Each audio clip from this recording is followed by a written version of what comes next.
A pioneer in podcasting, up next on Carpe Diem.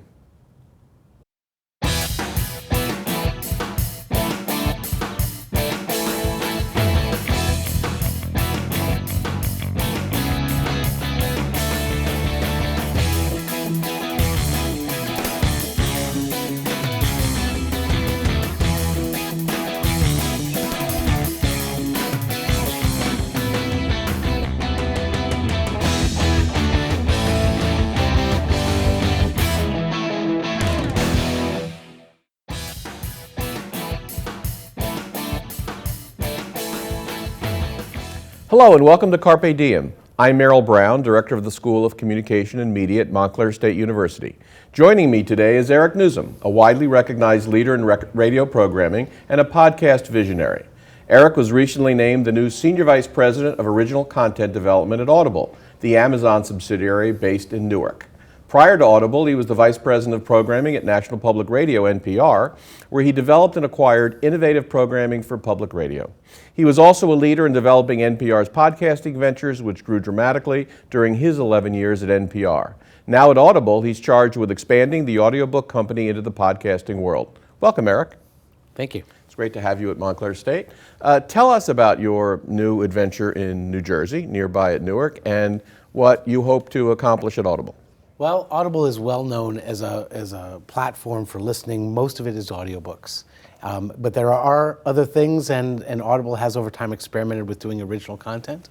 And I think like many companies in media who offer licensed content to their customers, we see a lot of them in the TV realm, be it HBO or Netflix or Hulu. Audible has realized or come to the conclusion that having their own original program that's only available from them, or they control its destiny, is strategically very important to them. So they started talking about the opportunity with me, and it kind of, the more and more I thought about it, the more and more it seemed like the perfect place to be kind of the next frontier in audio listening. And what kinds of things do you have in mind? I know it's a little early in your tenure there, and you're not going to reveal state secrets, right. But directionally, where do you think you'll be going at Audible? One of the people who worked with me recently said, if you can imagine it, we're thinking about it. And there's some truth to that. There are lots of different audio experiences that in the kind of digital audio revolution that's happening right now and continues to grow, that suddenly seem a lot more possible than they were in the past. For example, audio drama is an area where we're taking a very serious look at. Many people have traditionally written off because it's very, very difficult for listeners, today's contemporary listeners, to listen to audio drama on a radio station. Podcasting, there seems to be some real interesting signs of life in that field, kind of busting out of some of the traditional norms of how those have been historically produced. And we're trying to accelerate that as well, to see if there's a way that we can make fiction in audio form more impactful for more people, and to a larger group of people. And then also a lot of fairly traditional forms of narrative nonfiction, things similar to what you would hear in podcasting and public radio, and also trying to innovate in some other areas too. So many people are listening to digital audio on a device with headphones while they're doing things and exercising. We're asking questions like, is there audio program we can create, which is really meant to be spoken word accompaniment for people who are running or exercising or those type of things, which is an area that really no one has really kind of gotten into. And so lots and lots of different forms.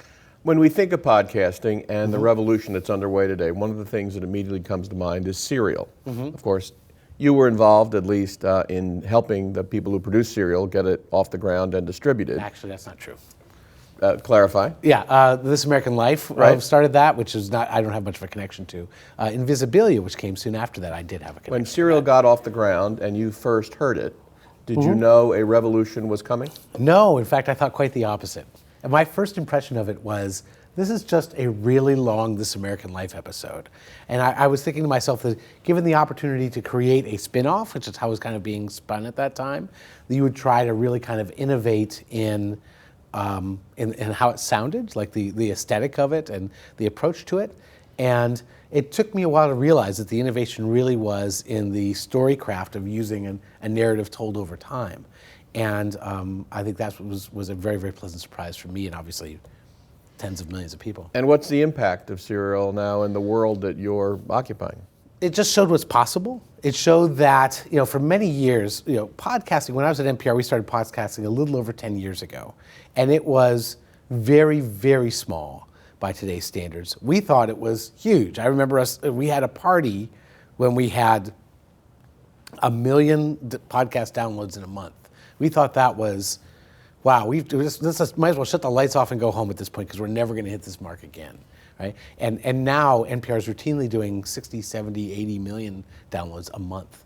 And at that time, we thought that was huge. And podcasting had an initial surge of interest and then spent probably 7 or 8 years just kind of like as kind of like the other distribution platform where some things happened. It was a way to distribute things beyond like traditional radio or other platforms.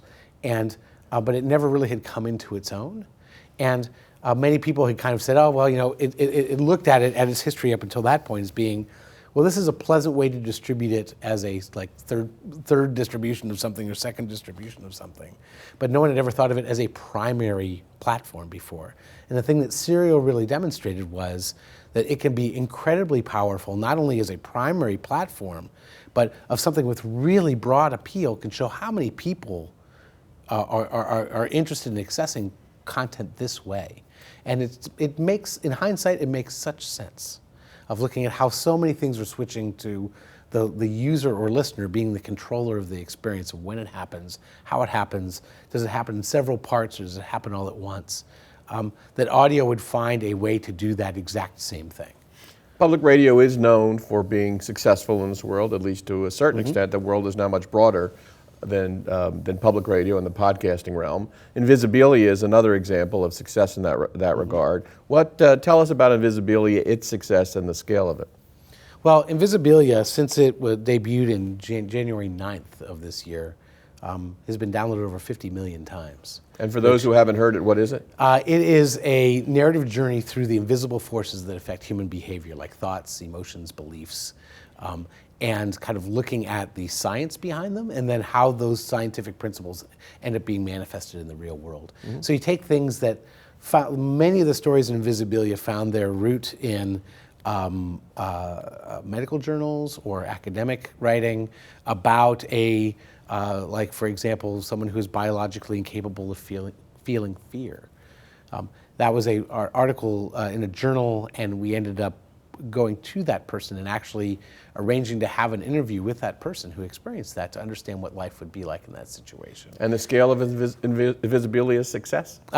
It is kind of, if it wasn't for Serial, it would be the largest podcast that had ever been distributed. It is definitely the fastest growing podcast that has even grew faster than Invisibilia, than Serial did, because we had the benefit of coming after them, and we looked at how they launched and kind of learned lessons from what they had done right and what they had done wrong and areas to improve it. And so when we launched several months later, we were like, let's borrow a lot of things from their playbook and kind of build on it and use a combination. Everyone looks at Invisibilia's launch and thinks it was just a massive, brilliant piece of marketing and distribution. In truth, the reason we set it up so that it would be in the NPR News magazine, so it would be a podcast, so it would be in This American Life and on Radiolab, and fed independently as on its own, was because we didn't know really what it was going to be. We didn't know where it would be successful. So instead of just taking a random guess, we said, well, let's put it everywhere.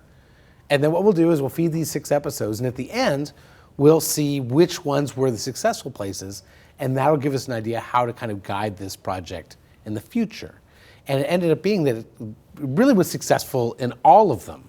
The material was so sticky, it became, and the interesting thing is when I talk to people about Invisibilia, I ask them where they first heard it, and they can't remember. It's kind of transcended platform in that way. And to me, that is the most satisfying part of that success, is Invisibilia is a thing that doesn't really have, like, people are thinking, oh, it's a podcast, or oh, I heard it on the radio, or oh, I heard it in This American Life. People just know that it exists and experience it in a lot of different ways, and that's fairly transcendent. So whether it's the Serial model, the Invisibilia model, or many other podcasting models, Mark Maron comes to mind, and individual podcasts done by individual creators are obviously another model. 2015 is the year of the podcast in many ways. It's really crept onto the scene in a mass market way. Many of us knew podcasts before, but as you said, they weren't necessarily a place to get original, brilliant program. It was a method of capturing things that had been on the air previously. So this revolution is now at a critical point. Money's being thrown at it. It's interesting. I very early on in 2015 said that this is going to be the year of the podcast. People say, why are you saying that? Because look what just happened with Serial. Right. I said, no, 2014 was the year of one podcast. And 2015 is the year when that happened to a lot of different things. So that involves startups, it involves money, it involves a lot of talented people like you actually leaving public radio to go do things in other more entrepreneurial or corporate places. As we move into 2016, where's this podcasting bubble going? Bubbles don't have to burst. Bubbles don't have to burst. I think there are some growth pains that podcasting is experiencing. They're putting it in a very difficult position to continue to grow. There are 300,000 podcasts in iTunes, which is, and hundreds, if not thousands of them are going in there every day. And a lot of them are, like in the wake of Serial, there are so many people starting up true crime podcasts now that earlier this week, I had 2 different people in 2 different parts of the country pitch me a podcast about the same crime. Right? So lots of different people in this space are trying to replicate this. It's incredibly noisy. It's incredibly difficult. Discovery is very difficult for people. You know, and by discovery, you mean consumers finding things that they actually want to listen to is very, very difficult and very broken. So, and everyone kind of admits that this is the case, and I think a lot of very smart people are trying to figure out a way to move this forward. So 17% of the U.S. population listens to a podcast at least every month, which is a pretty impressive statistic. The Audible customer gives you kind of a view into what a slightly more digital savvy listener's life is like. 42% of them listen to podcasts once a month or more. And you would think they would love podcasts because they listen to so many of them. But when they describe podcasting, they describe it as a flea market. That's the word they use, where there are treasures in there, but you have to sort through so much junk in order to find them. Not unlike the web. Right, well, there's truth to that. I think that as the web has evolved, it's become easier and easier to find the things you're looking for. And so when our customers talk about podcasting, they talk about it as being that if you root around, you can find some amazing, astonishing, breathtaking things. But you have to sort around for it. And there's not many times in your life where you have the time. Say, okay, I've got a 20-minute commute. I'm going to spend 15 minutes of it finding something to listen to. And the last 5 minutes of it, they want to go to an environment where everything is delicious, nutritious, and good. Where someone has either figured out this for them, or the things that exist in that space are of a certain level of quality or level of connection to them that makes sense. And I think that a number of companies, including Audible, are trying to address that problem. That Mid-Roll Media has recently released their Howl app, which is kind of making it easy for you to discover things in their ecosystem and easy for you to get access to archives of things, and which aren't available elsewhere. Audible is trying to create a listening experience in what we call short form, which in the audiobook world, things that are short form are 2 hours or less is called short form. So we're trying to figure out the answers to this problem. And I think that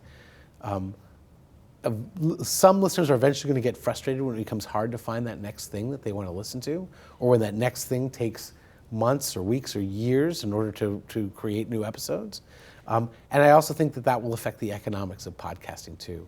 As the listening experience improves, so will the technology behind advertising, and that will cause the financial bubble to shrink. It may not burst, but it'll definitely shrink. And I think that there's a lot of ad money pouring into podcasting right now, and as that becomes that marketplace, as it did with video ads and as it did with the web, as it becomes more sophisticated, those prices are going to go down, because that's why it becomes more sophisticated, is to make it more efficient for buyers. So is 2016 the year of the new model for podcasting? Is it maturing rapidly enough so that we're really going to see the business? Yeah, I never did answer your question in that, did I? No, not quite. So I think 2016 will be the year in which a couple things happen.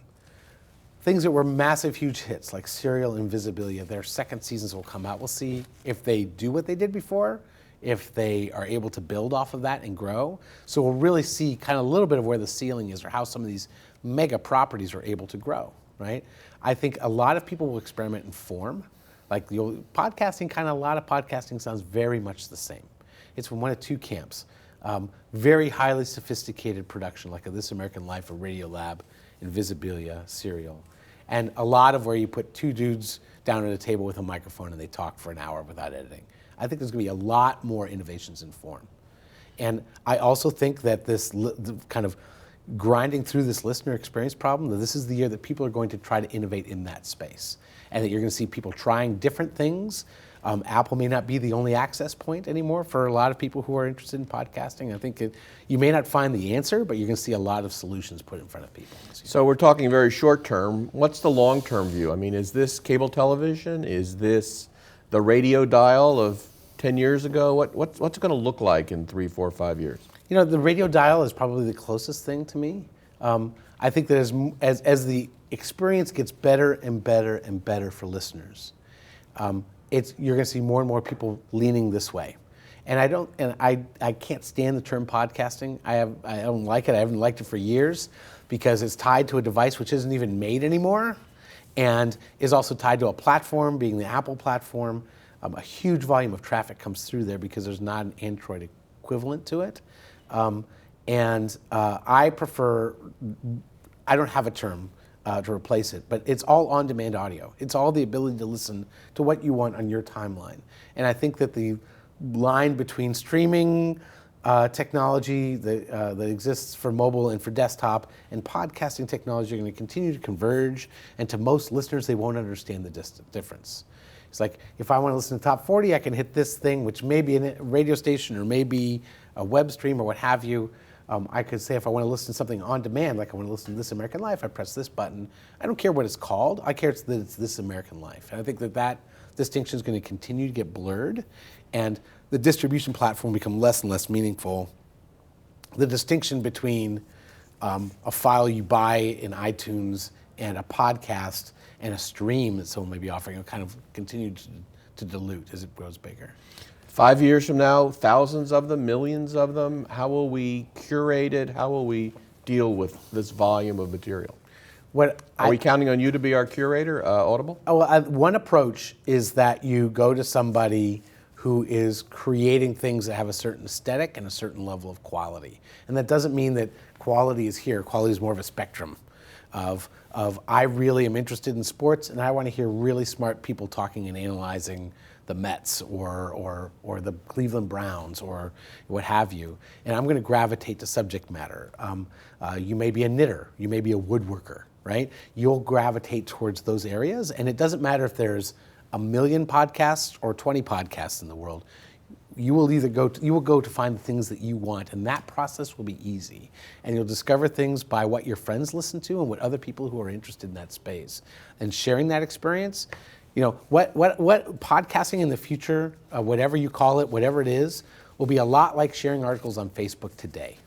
That experience is, I think, what the ultimate experience is going to be, where you go to a place where you've identified people as your friends, you know what they're listening to, and you can discover things that they like.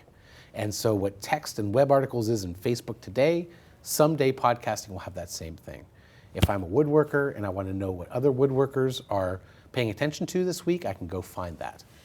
Well, you're not only an audio producer, a podcast, visionary, you're also a writer.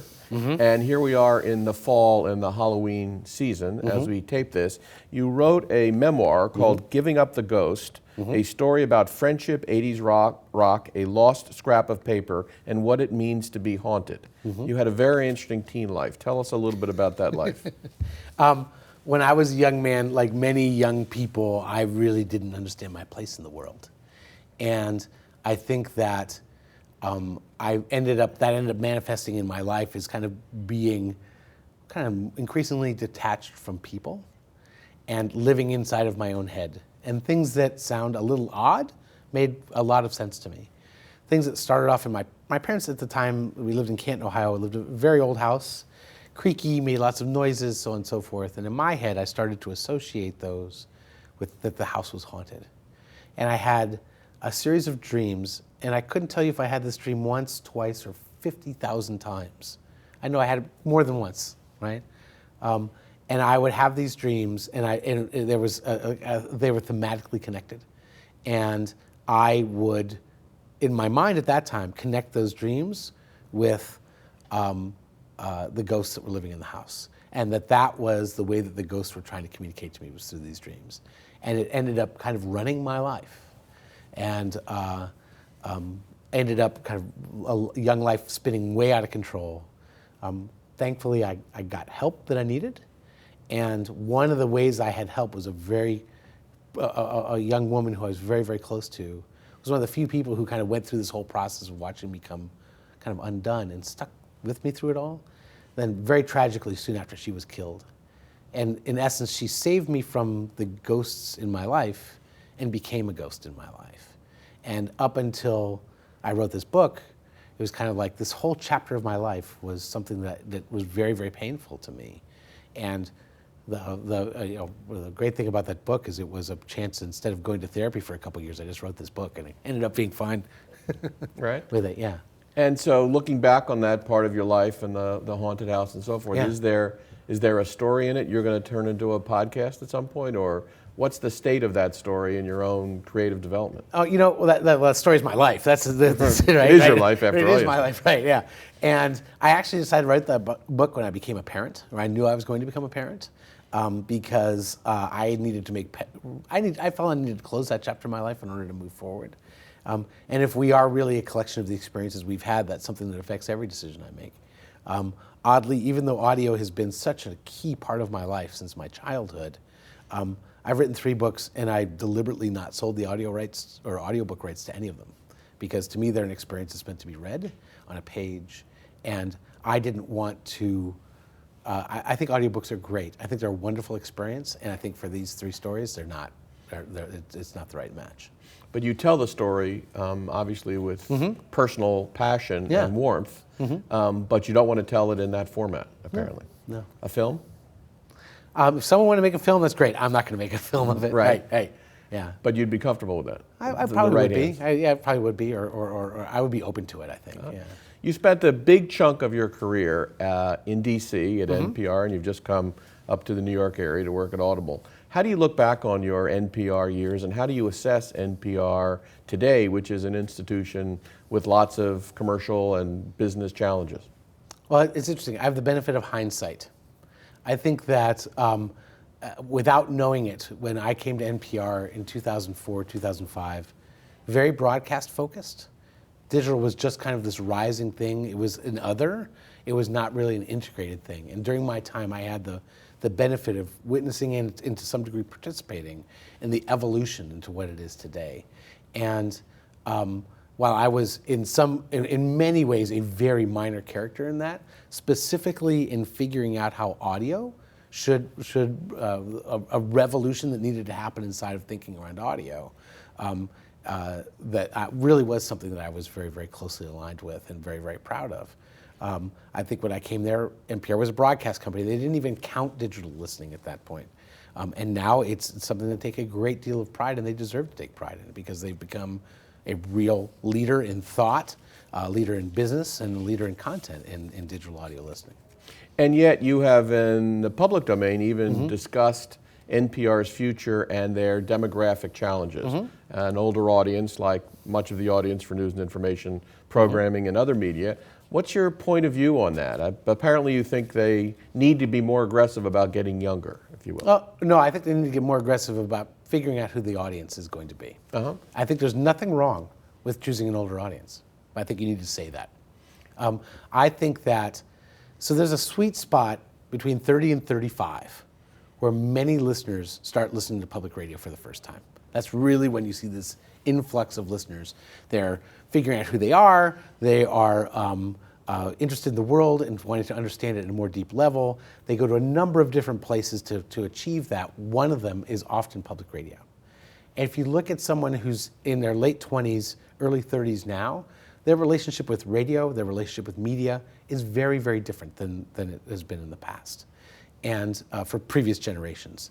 And the flag I'm raising is to ask the question, is public radio, NPR today, positioned to be to those young people what it was to previous generations? And in order for that to be true, they need to be able to hear themselves in it. They need to be able to hear the things they care about, and they need to hear the voice that sounds like it's directed to them, that this is for me. The most common criticism of young people of NPR is that it doesn't sound like it's for me. It sounds like it's for somebody else, somebody older, somebody with a different worldview. And I think it's hard for NPR or any media company to serve someone who's 28 the way you serve someone who's 68. And that's not to say someone who's 68 doesn't have value. But I feel that public radio is in this kind of like, this bifurcation of audience, where you have a lot of digital listening, a lot of digital viewing, a lot of radio use that's happening among young people with a central criticism it doesn't sound like it's for them. And you have another audience, which is the baby boomer listeners, who listen a little bit on digital, a lot on radio, some web, and are saying, it's fine, don't change anything. And I think you have to pick. Fair enough. As we close, and we just have a minute or so left, what are you listening to? What tips do you have for the audience of Carpe Diem in terms of what podcasts you urge them to go make sure they listen to? Oh, I listen to a lot of things, and a lot. The line between what I listen to for work and what I listen to for pleasure is kind of blurred considerably. There's a wonderful podcast I'm a huge fan of called Criminal that is independent production as part of Radiotopia, which I'm a real huge fan of.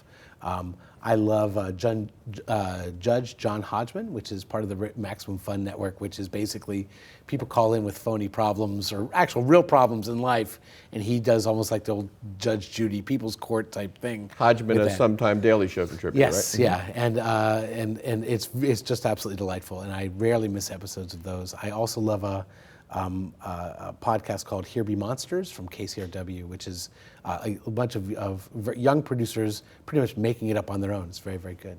Great tips, and great having you here, Eric. Thanks for coming today. Thank you. Enjoyed it. If you'd like more information about this episode of Carpe Diem or any other Carpe Diem, you can write to us at the email address on your screen, carpediem@mail.montclair.edu, or call us at 973-655-5158.